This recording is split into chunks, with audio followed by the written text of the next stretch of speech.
Watch out, it's a live mic. This is Mark McNeese in New York City, and you're listening to another edition of the Live Mic Podcast.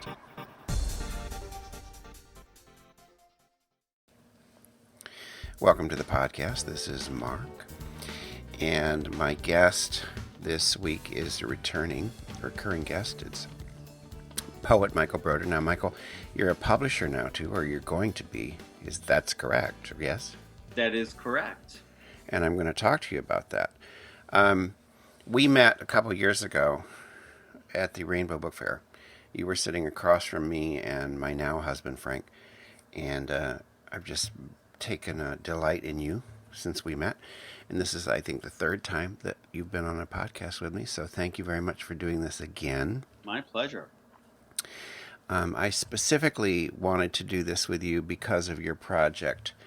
You have the HIV-Here&Now project, and I would like you to talk a little bit about the genesis of that and what that's all about, so we can just dive right into that. I saw on your Facebook page, by the way, for the project that you're over 1,000 likes now, which is really nice. That's exciting, yeah, on the Facebook page, which I think is important. I don't really know exactly. I have this vague idea that it's sort of the Facebook likes really just sort of ultimately translate into awareness and people to sort of reach out to. Well, we'll get to that really, because the project itself is sort of leading up to a print anthology, although many people are more familiar with it as a poem a day countdown online to 35 years of AIDS, which I am giving a sort of birthday of June 5th, 1981, which is when the CDC, Centers for Disease Control, federal agency, has a weekly publication called the Morbidity and Mortality Weekly Report, which does not sound scintillating, and it's what it sounds like. It's really for healthcare, for like public health professionals. But on June 5th, 1981, there was an article in what they call the MMWR about 5 cases of PCP pneumonia I'm actually going to forget the in either New York or Los Angeles, or New York and Los Angeles. I'm not sure which, but it was the first 5 cases that were being observed of pneumocystis pneumonia in otherwise healthy, relatively young gay men. Mm-hmm. And in effect, that was the birthday of AIDS. You can look at timelines of AIDS now that carry it back to its origins in the 1950s and African jungles and so forth. But just in terms of the epidemic that we think of as the AIDS epidemic, that was kind of when it first began to bubble up. Yeah. And later that summer, there was an article in the New York Times in July about 41 cases of Kaposi sarcoma among otherwise healthy young gay men, and that was the first time it was in a mainstream publication. Not all that many regular people like you and me read Morbidity and Mortality Weekly Report. But in any case, so you mentioned genesis of the project. So AWP, the Associated Writing Programs meeting, which is sort of the largest gathering annually of creative writers, used to be writers that were associated with MFA or creative writing programs, but now it's really opened up, and it's anywhere from sort of 13 to 15,000 writers gather for this conference every year. Panels, workshops, readings, and a huge, exhibit, book fair, kind of 20 times larger than the one we're accustomed to at something like Rainbow Book Fair. Yeah. So I was a participant, a reader, at an off-site reading on a Thursday morning at 9 a.m. in the rain in Minneapolis, organized by a local LGBTQ writers group, and at the main branch of the library. And I just noticed that I was reading some poems about long-term living with HIV, and one or two other people, including one of the co-organizers, were men in their 50s reading poems like that. And I just sat there in the audience after I read and thought, huh, this is kind of interesting. Is this? I haven't really heard this before. That there's this sort of, you get a bunch of gay poets together, and two or three of them have stories about being in their 50s and being HIV positive for 25 or 30 years. Hmm. Maybe we need a new anthology that's not, uh, you know, poets in general responding to an AIDS epidemic, or an anthology of which, because we have anthologies like that, uh, you know, um, or one uh, gathering the work of, say, people we've lost to AIDS, poets that we lost, like the Persistent Voices anthology that Philip Clark and David Groff put together in the past couple of years, which is a wonderful book. And the book I was alluding to earlier, where poets in general just sort of responded to the AIDS epidemic, was uh, uh, I hope it was Poets for Life was the name of that, and it was edited by Marie Howe and Michael Klein back in, I think, the early '90s. But in any case, I thought maybe it's actually time for an anthology with poems by people living with AIDS, older folks like me and some other poets that I know, younger younger people who are continuing to seroconvert 45 or 50,000 new cases every year.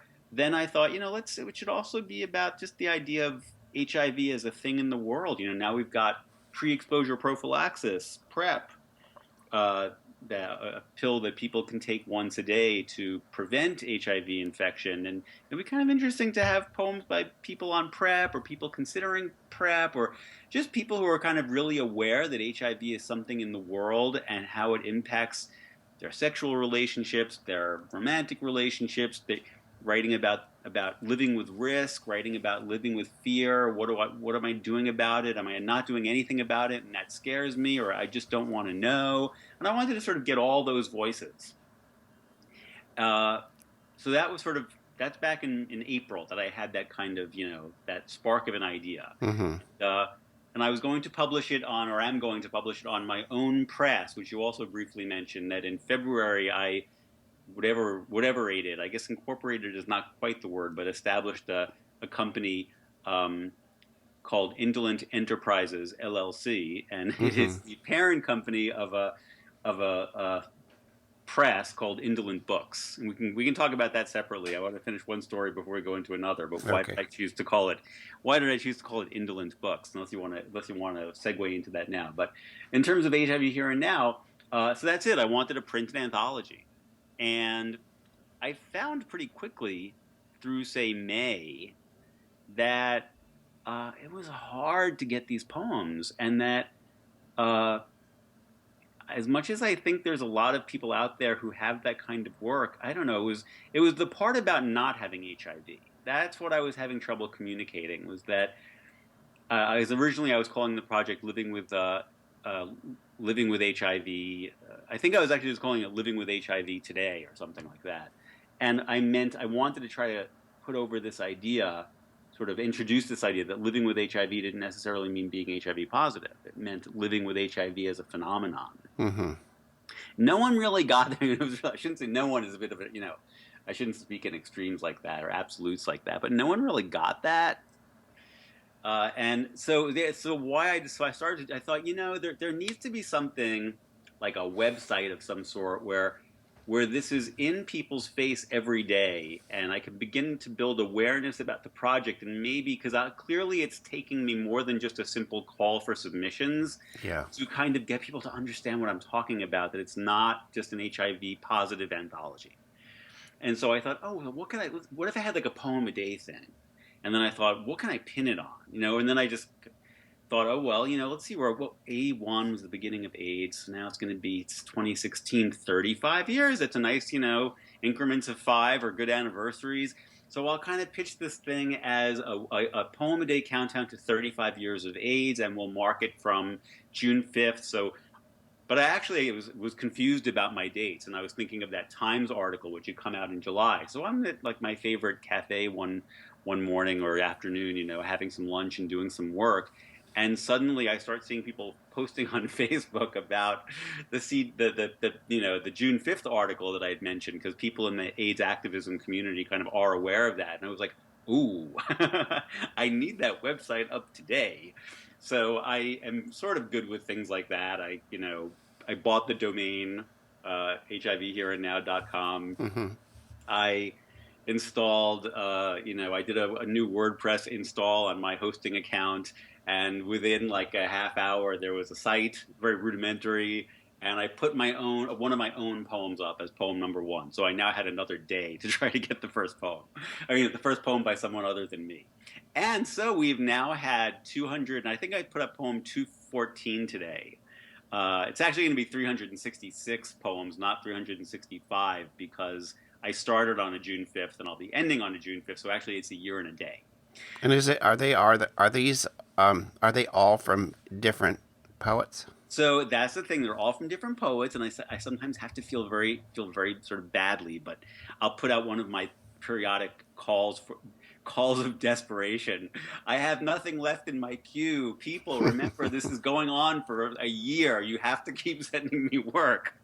And someone who's already been on the site will say, "Oh, well, I have some different additional stuff if you're interested." And I'll say, like, I really appreciate your, what's the word to use? Like enthusiasm or it's a better word than that, like dedication or something, but and commitment to the project. But I think it would be so cool to do this for a year and a day and never repeat a poet Mm-hmm. as a sort of statement of how much awareness or interest or concern there is that we can go a poem a day and never have to repeat a poet. The fact is actually that is very quite difficult, frankly. And I had to really broaden. So not even so although it is a different poet or writer, because I'm also doing short prose pieces of up to about 500 words.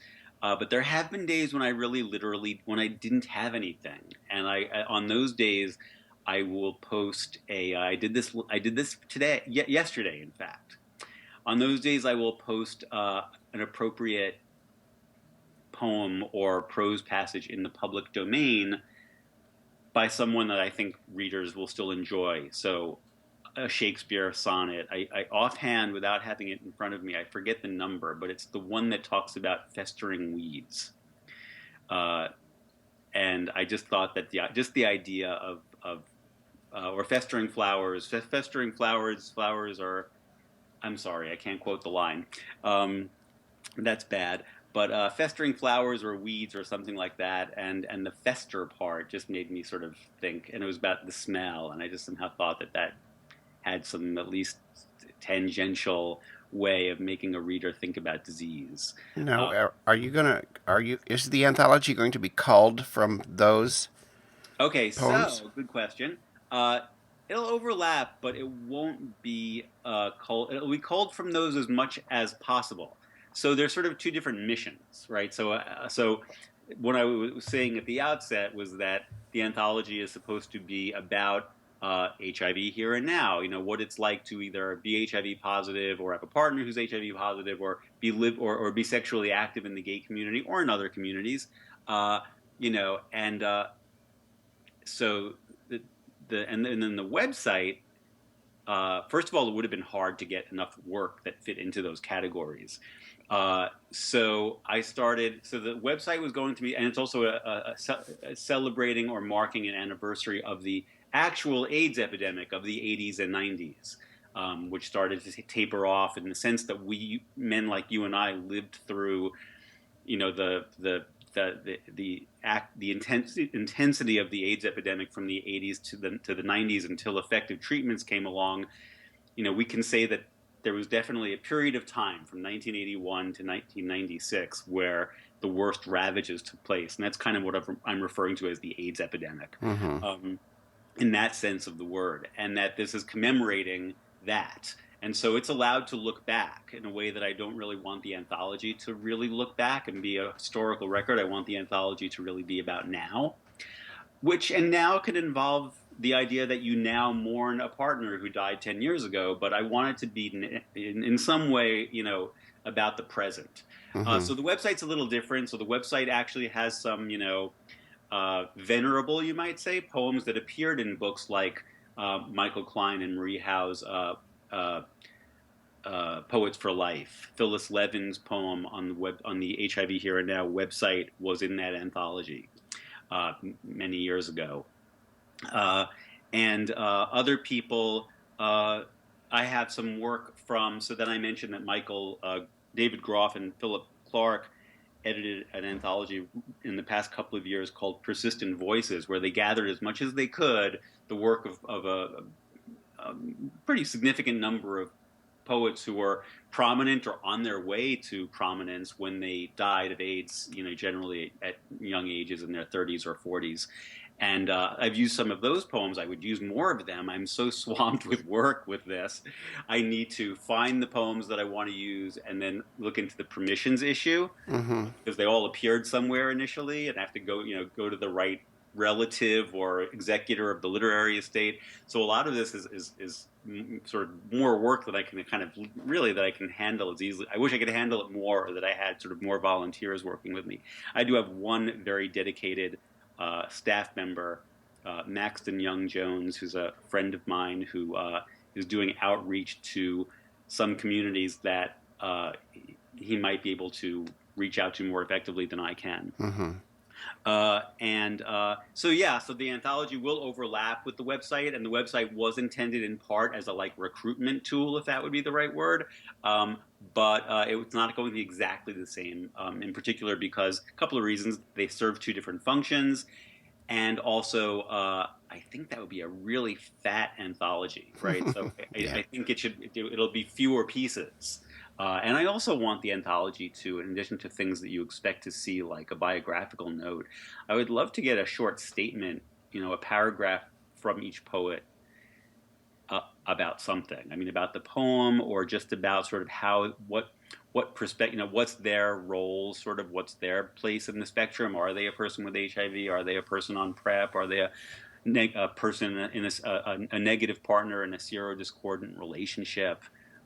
Things like that. So there could be a lot of sort of other things in the book in addition to the whatever number of poems it ends up being.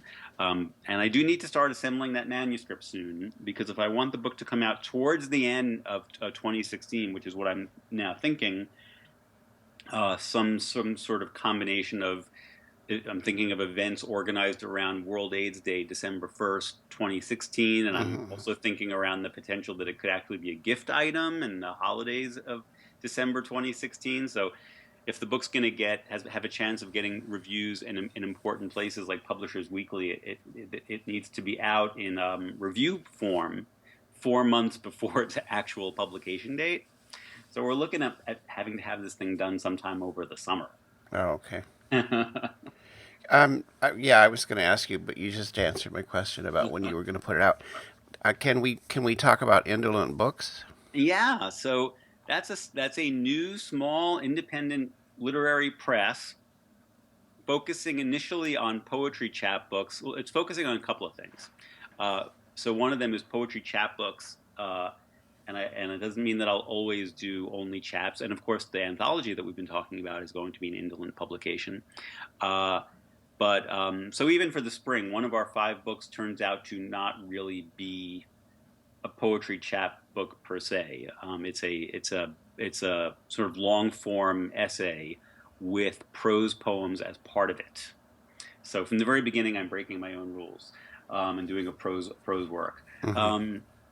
And then the other part of the reason it's called the inspiration for why it's called indolent and what that's supposed to mean is that you probably know that I kind of went through pretty much a year-long, fairly major depression in 2013, and it had to do with a lot of different things, and we don't need to talk about all of that now. But as a way to try to crawl back from that, I started really trying to form some new poetry friendships with people either that were new in my life or had been in my life for a long time, but with whom I hadn't had that much contact, and meet and talk about poetry and write poetry together and comment on each other's work. And the people I did that with were in their 40s or 50s. I'm in my 50s, and they were people who didn't have who've been writing poetry for years, but didn't have a first book out, or even first chapbook out in the world.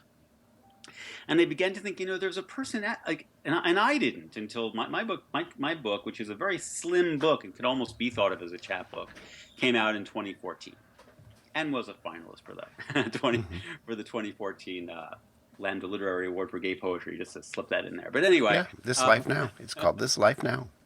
so This Life Now. So I thought, there's kind of like, it looks like there's a phenomenon. I can't exactly explain it, but of the sort of slow burning, late blooming poet who is doing good work, is getting taking workshops, getting the MFA, writing the poems, maybe publishing in journals a lot or a little, but doesn't wants a collection, but doesn't do it for some reason, some sort of indolence, some sort of, which sort of people think of as sort of being synonymous with lazy and slothful. But I thought of it just as sort of being a little slow on the uptake, and maybe it's because of anxiety about self-promotion, or maybe it's for a lot of different things, but I really felt there was sort of, it wasn't just coincidence. So there are people out there who are kind of indolent in a certain way, and not really necessarily in a bad way, but almost more like a zodiac, what's the word I'm looking for, the one that's not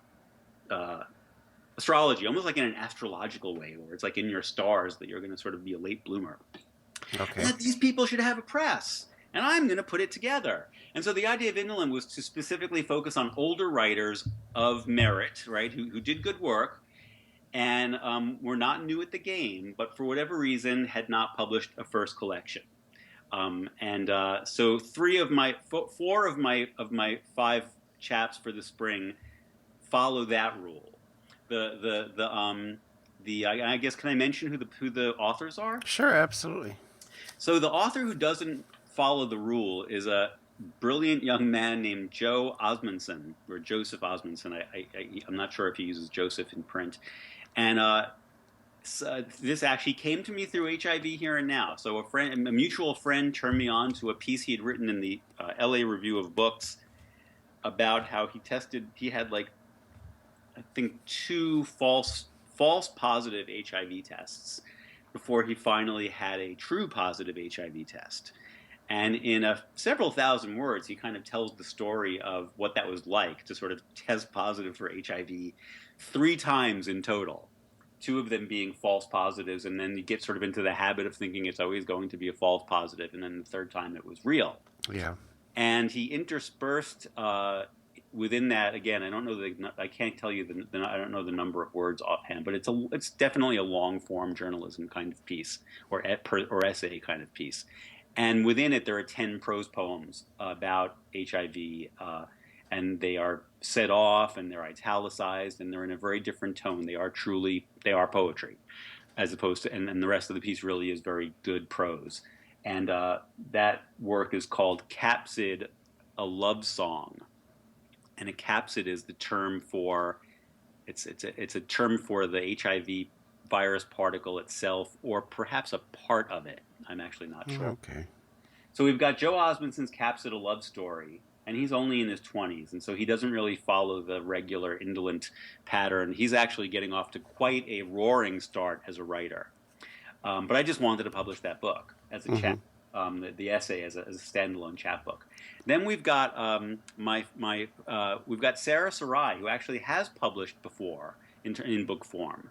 I don't know if you're familiar with her or not, but she's done fiction writing and poetry writing, and has a book or 2 out there, but sort of hasn't made the mark in the world, I think, that maybe her work deserves, and I wanted to do a chapbook by her. Mm-hmm. So we have her coming out in the spring as well.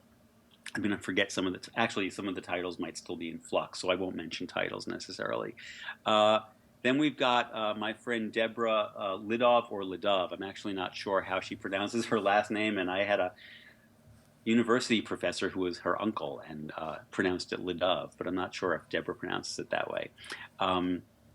And she's in that classic indolent category where she's in her 40s, she's published in journals. She just actually, and at the time that we were concocting this plan, because she's someone I spoke to about a lot before I did it, we thought that a manuscript of hers called Trance would come out on Indolent, but actually it ended up coming out a few months ago on Finishing Line. So she also has a piece of a chapbook in the world. And then there's a fellow named Robert Carr. Again, came to me through HIV Here and Now. So Ada Limon, who many people will recognize that name, she's a poet who was a finalist for the National Book Award this year. It was just a few weeks ago. Um, she was teaching a workshop over the summer at the Fine Arts Work Center in Provincetown. Bob was in her workshop. Bob was writing poems about HIV. Ada said he should contact me. He did. There's a poem of his on the HIV Here and Now project website. And I was aware that he was working on, a larger collection. And so we corresponded and talked a little bit. And I'm putting out his first chapbook as one of my 5 in the spring. And that's called Amaranth, which is it's a family of flowers. And it's divided into 3 sections. The chapbook is each one titled after a different kind of amaranth, or a different flower in the amaranth family, and they are gay poems and AIDS poems, and just sort of coming of age poems and love poems and all sorts of things. And it's a beautiful little book. And then let's see, did I mention everyone so far? I think so. So we had Joe, Sarah. Then there's my friend Lisa Andrews, who was my first true indolent. She's about my age, mid-50s. Has published a bit in journals, but has not published a collection. And we've been meeting. She was one of my early help me get out of my depression writing partners. And so we've been meeting for quite some time now, since mid-2013. And she's got a manuscript called Dear Liz.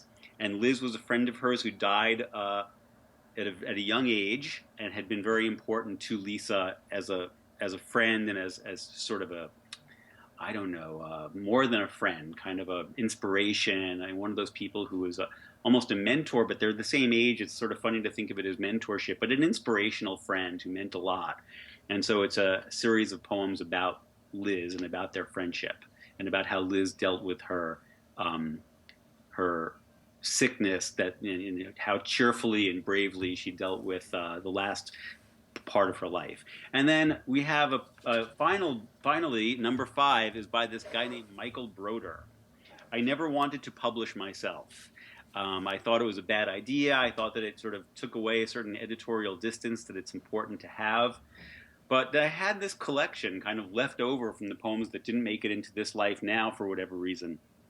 And I really wanted it out there to kind of clear the decks of work written kind of in the early to mid 2000s, and really begin to focus on new work for publication. Mm-hmm. And there was a press that I was hoping to publish it on, and that didn't work out. And it was like, okay, time's a wasting. Hope this doesn't hurt your audio. I was going to clap my hands. Time's a wasting. I ain't getting any younger. I'm going to publish it myself. But I'm going to get someone to edit it, which is not anything I'm doing with any of the other books. Mm-hmm. Somebody to whom I'm going to hand this over and say, save me from, protect me from myself. Yeah. The sections, the titles, the poems, go in there and line edit, go in there and tell me to take certain things out, so on and so forth. And he's done that. And I'm not going to mention his name at this point. I want that to be a little more of a surprise.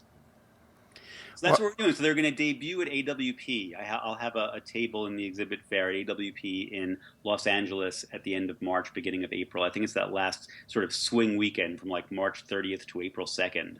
And that's where the world will first see indolent books.